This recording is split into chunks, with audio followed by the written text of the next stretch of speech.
casos de los presos políticos. Y entonces tenemos aquí tal vez voy a leer el comunicado y ya luego los abogados pueden responder a sus preguntas.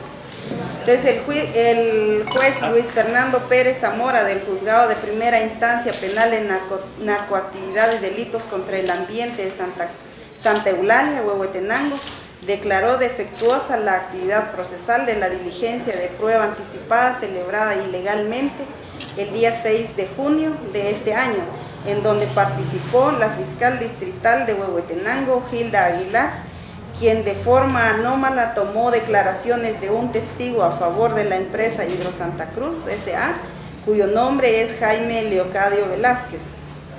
Asimismo, la Sala Regional Mixta de Huehuetenango dio con lugar un amparo interpuesto en contra de dicha prueba anticipada, en lo que confirma la decisión del juez Pérez Zamora.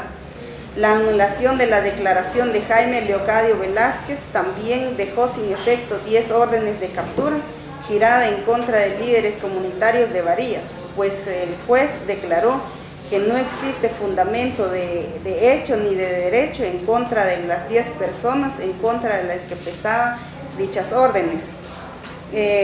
Cabe recordar al pueblo de Guatemala y a la comunidad internacional que a la convivencia pacífica de los habitantes de Santa Cruz Varías fue interrumpida por la instalación de Hidrosanta Cruz S.A., en la que fue en septiembre del 2008, y la muerte del compañero Andrés Francisco Miguel en septiembre del 2008, y la muerte del compañero Andrés Francisco Miguel el 1 de mayo del 2012 por parte de guardias de esa empresa. Aunado a lo anterior, el estado de sitio decretado por el gobierno de Guatemala, Otto Pérez Molina, el 1 de mayo dejó secuelas nefastas para la salud mental de los niños, las mujeres, ancianos y quienes fueron aterrorizadas por la presencia de cientos de militares y policías. Es importante hacer memoria de la sociedad guatemalteca en que el 23 de junio del 2007 el pueblo de Santa Cruz Varías realizó una consulta comunitaria de buena fe en donde 46.479 personas dijeron no a los proyectos mineros e hidroeléctricos en su territorio. Sin embargo, el gobierno no respetó la decisión del pueblo varillense y autorizó en el 2008 el proyecto Cambalam 1. Para los movimientos populares que han acompañado a las comunidades que defienden el territorio de Santa Cruz Varías, es importante esta resolución y consideramos que es un primer paso para que los presos políticos acusados de 9 delitos por oponerse a la empresa Hidrosanta Cruz S.A., entre ellos el de terrorismo, sean procesados en el marco de la legalidad y objetividad de la ley. Exigimos a las autoridades judiciales y operadores de justicia de Guatemala a actuar con honestidad, imparcial y objetividad en los casos judiciales que implican a las comunidades indígenas y rurales que defienden el territorio, los bienes naturales y la madre tierra, a las organizaciones de derechos humanos nacionales e internacionales. Hacemos un llamado a estar vigilantes del proceso judicial que se lleva en contra de 11 presos políticos de Santa Cruz Varías. El proyecto Cambalam 1 de la empresa Hidrosanta Cruz S.A. ha dado los siguientes datos negativos para la población de Santa Cruz Varías.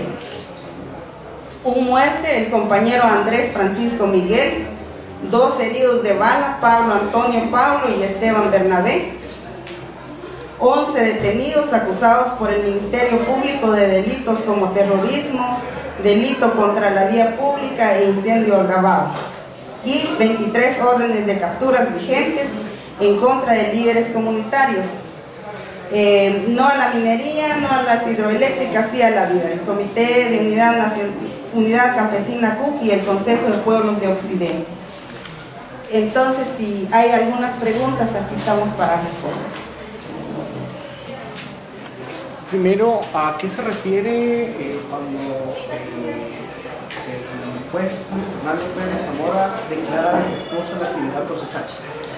En una anterior conferencia de prensa hicimos mención que el día 6 de junio se convocó a una audiencia de prueba anticipada. La prueba anticipada es un adelanto del debate, pero tiene que contar con todas las garantías y derechos y garantizar la defensa de los sindicados, de los procesados y de las partes, como se hace durante el debate.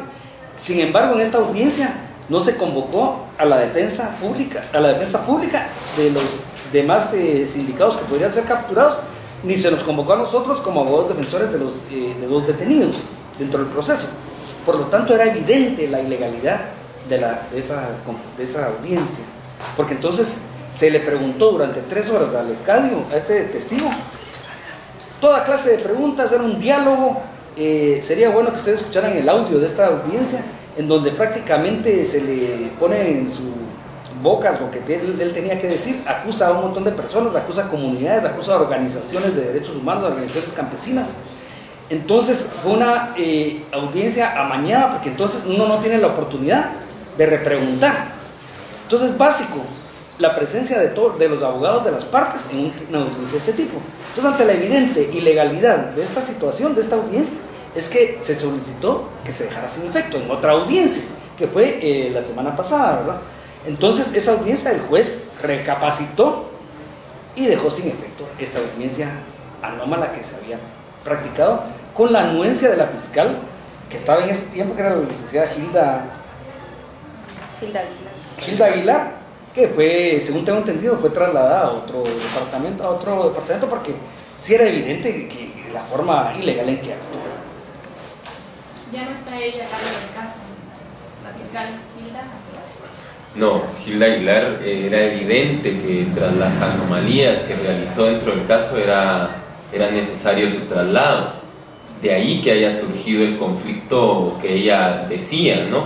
Ahora, este mismo hecho que el licenciado Pérez Zamora muy objetivamente ve, lo vuelve a ratificar la Sala Regional Mixta, dando al lugar el amparo interpuesto en contra de esa prueba anticipada. Entonces, no es solo la visión del juez, sino también de la sala, que dicha prueba estaba absolutamente viciada. ¿Alguna otra pregunta?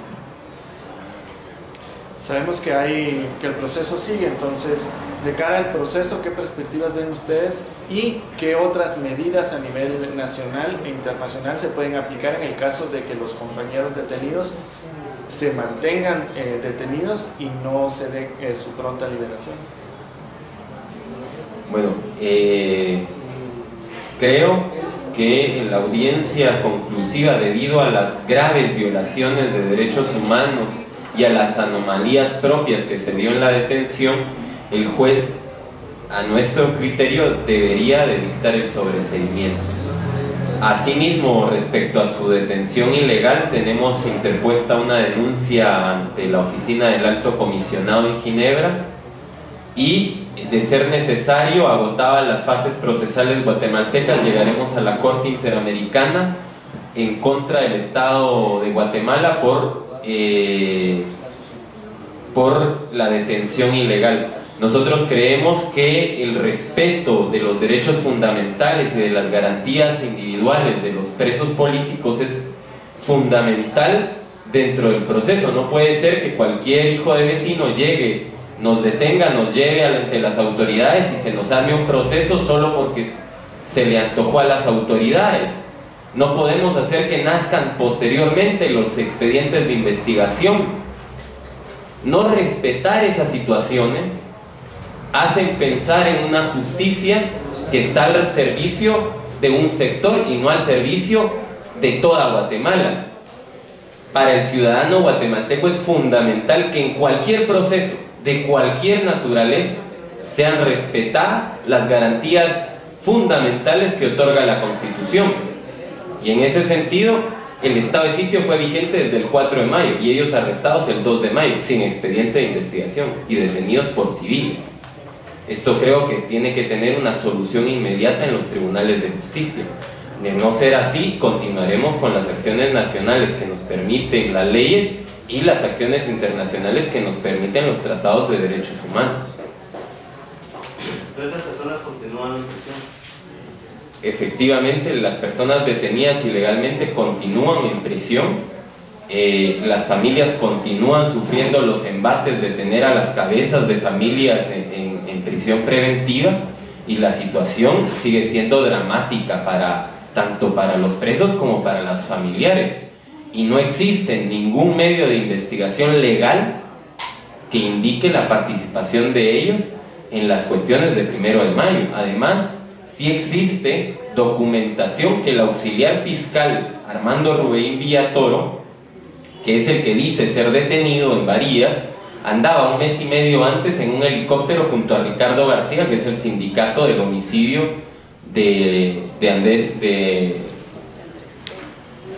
Andrés Pedro Miguel. Entonces, con esas graves anomalías y con esos antecedentes, yo creo que se debería de exigir, no por parte solo de los abogados, sino de la población en general, que la objetividad y la aplicación de una justicia pronta y cumplida sea dada en estos casos, porque implica la propia seguridad jurídica de toda la población guatemalteca.